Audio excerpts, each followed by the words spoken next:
Honda's flagship, the CR-V, has always been on the fringes of the booming SUV market. Well, that could all change right now with the new CR-V, which gets an extra shot of practicality.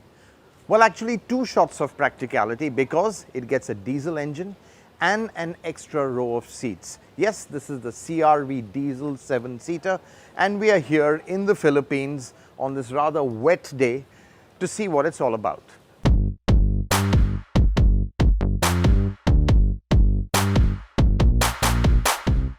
The CR-V's design follows the same template as before, and that means it's still very much a soft roader and not a hardcore 4x4.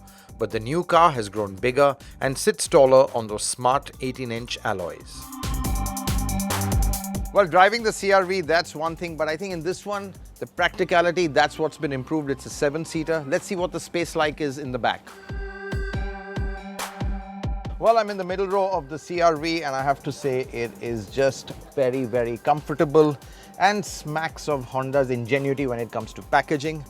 Lots of legroom, which you get more of by sliding the seat back. I mean, that really is a tremendous amount of legroom. A nice flat floor. You can even angle the backrest. So really very comfortable, good under thigh support, good cushioning. I just wish the plastics around could have been a bit better, and there's a little bit of a gloomy feel in here with this all black interior. But in terms of comfort, it's absolutely spot on. Now let's see what that third row is all about. Well, to get in, it's not a one-touch seat. There are 2 steps with these tags, and the second one, that needs a bit of effort, but getting in, quite easy. Well, the third row, as expected, really not too much space here. It's best for kids. Adults will find it a bit cramped. They've tried to pamper you with giving you AC vents, which work quite well here. And there's a cup holder as well. Yes, the well-cushioned seats hug you warmly and feel more plush than before. And in fact, seat comfort is a big strength of the CR-V. And for today's connected world, there are lots of USB ports. So with the seats folded down and the floor partition in place, you get a useful flat floor. Now let's see what it's like from the driver's seat.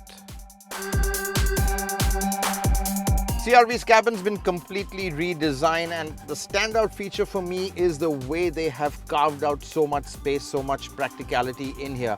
The gear lever, that's now completely gone. You've got buttons for D, a sport, you've got reverse and park and neutral. And by removing the gear lever, what they've done is freed up a lot of space. So you've got a nice recess here, big cup holders, another big cubby bowl here, a big storage box over here, large door pockets. Plastic quality has improved. It's much richer. You've got these premium looking piano black finishes, nice wood inserts over here. The instrumentation, again, completely new, all digital. A step up from what it was before, certainly. But again, when it comes to European feel of luxury, it's not quite there. Right, it's time to hit the road.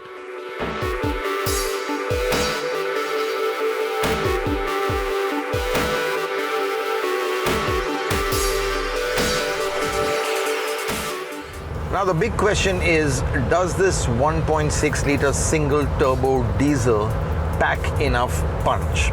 It only produces 120 horsepower, which is far less than what the competition does. Even the Creta, which is in a segment lower, is more powerful. But what you see on paper is quite different to what you feel on the road. The first impression is that this car is very responsive off the mark, and there's this lovely linear power delivery. So for city driving, stop-start stuff, it really does the job. But when you get on the highway and you want to really push it, overtake, that sort of stuff, you just wish you had another 20 or 30 horsepower. The twisty single-lane roads leading to the coastal resort of Las Casas gave the CR-V's chassis a workout. So is it a better handler than before?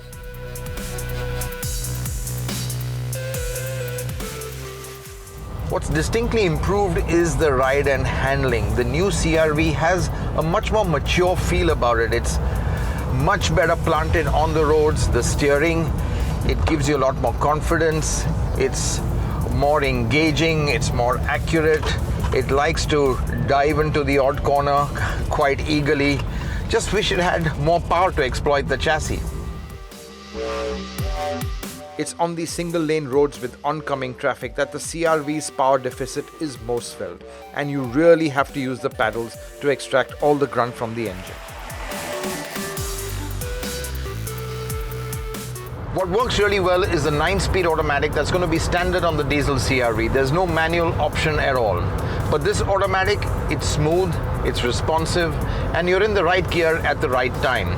But what's interesting is that when you move up to higher gears, you have to be at the right RPM. So when you want to move to 9th, you have to be upwards of 140 Ks. Yes, that is pretty tall gear, and I was just checking at 155 kph, it's only 2000 RPM in 9th gear. That's really tall gearing. It's when you're cruising that you really appreciate the refinement of the Honda diesel. It's astonishingly quiet and feels so unstressed in the higher gears. In fact, it's one of the quietest diesels around. The new Honda CR-V, well, it's a great package. It ticks a lot of boxes. It's got a diesel, important for SUV buyers. Yes, the third row is very cramped and unusable for adults, but otherwise it's a really comfy cabin. But being a Honda, you expect it to be a little bit more fun to drive. And the engine, 120 horsepower, well, for a SUV that costs around 30 lakhs, you do feel a bit shortchanged. You do wish it had a little bit more power. We wish Honda had brought the twin-turbo 1.6. But having said that, this is a car that you really can't go wrong with.